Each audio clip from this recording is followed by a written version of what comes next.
The unemployment rate among the youth in Kenya stands at an estimated 13%, according to a 2022 World Bank report, and this has led to some of the youths indulging in drugs and substance abuse.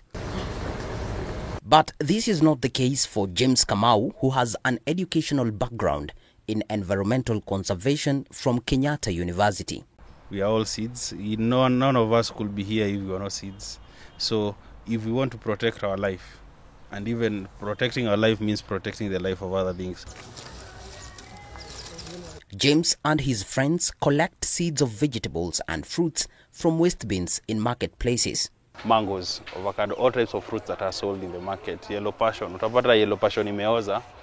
To somebody that is waste because nobody will buy it and eat it. But to me that is a gold mine because it has the seeds inside.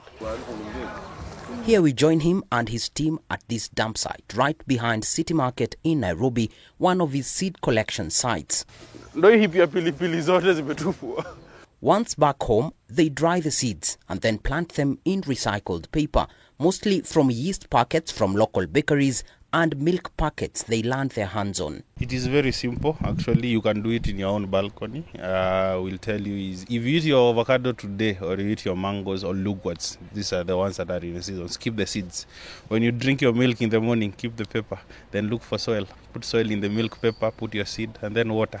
James kicked off this initiative 3 years ago through a conservation group with friends dubbed the Millennial Environmentalists, where when spread out, they could cover most of the city's busiest markets. If you can look at us, we are very strategic. Even the Kabete nursery, it's actually between Kangemi market and the N market, Nitango N.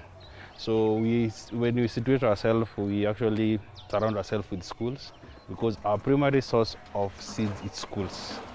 The kids, when they eat their fruits at home, they bring the seeds home. So that is one way to prevent the seeds reaching the dustbins.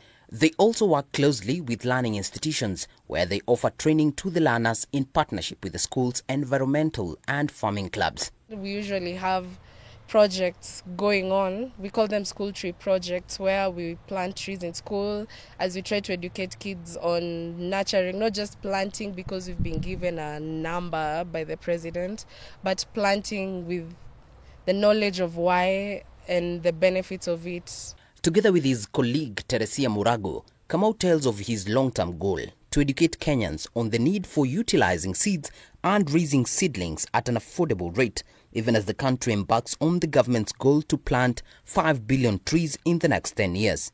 Whatever ends up in this heap is considered as rubbish and of no use to mankind after all. But for people like James, this is everything, a gold mine. This passion fruit here, dried out and a bit rotten, has hundreds of seeds in it. And this means that these are hundreds of seedlings potentially to be given free to people interested in planting them. In the current season, Kamau has so far donated close to 10,000 seedlings to schools and interested corporates, and the demand appears to be growing day by day. Before I give you the seedlings, you have to know how I came to have these seedlings. And the best way you can do in a school, actually in a big organization, is start collecting the seeds and doing. When you replicate this, it means the seedlings that I gave, even if all of them die, you'll have your own nursery to actually replace them with. Our primary source of seeds is schools. The kids, when they eat their fruits at home, they bring the seeds home.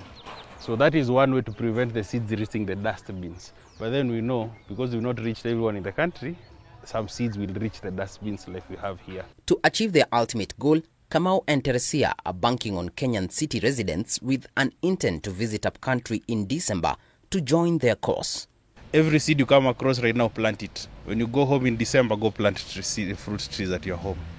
Instead of buying seedlings from other people, it's quite expensive. And you don't get to experience or actually learn a little bit, because my patience has been taught not by human beings but by these plants. I was not a patient man. Now I'm patient because of this.